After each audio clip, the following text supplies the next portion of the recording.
Sono giornate cruciali per chiudere ulteriori alleanze e allargare così il fronte del centro-sinistra alle prossime regionali. Arturo Lorenzoni, candidato designato nelle prossime ore insieme al gruppo del Veneto che vogliamo, si incontrerà con il PD. Le porte sono aperte a tutti, nonostante i renziani di Italia Viva abbiano manifestato la volontà di correre in solitaria insieme a Più Europa. Un progetto politico che mira sia alle regionali prossime, ma serve anche a costruire una piattaforma programmatica resistente e duratura nel tempo, che poi si confronterà con gli altri appuntamenti elettorali. Ad oggi registriamo questo, l'obiettivo è quello di allargare il campo, il recinto dell'alleanza, coinvolgendo tutte le forze politiche presenti sul territorio, socialdemocratiche, riformiste e progressiste. Ex assessore di Padova, Marco Carrai ha partecipato alle fasi di costruzione del movimento civico del Veneto che vogliamo.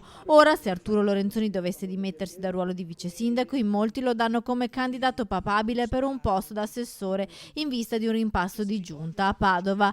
Per ora però l'impegno, assicura Carrai, è rivolto esclusivamente alle regionali. Noi invece siamo un movimento che propone un modello alternativo a quello che ci ha offerto il centrodestra in questi 25 anni di governo senza soluzione di continuità, da Galan a Zaia. Noi proponiamo un modello diverso, quindi non siamo contro nessuno, siamo per invece coinvolgere e far partecipare i cittadini rendendoli protagonisti di questo modello. Nel frattempo Carlo Calenda, leader di Azione, smentisce la chiusura del suo partito alla candidatura alle prossime regionali di Arturo Lorenzoni e annuncia attraverso Twitter che venerdì sarà in Veneto per decidere con i militanti cosa fare.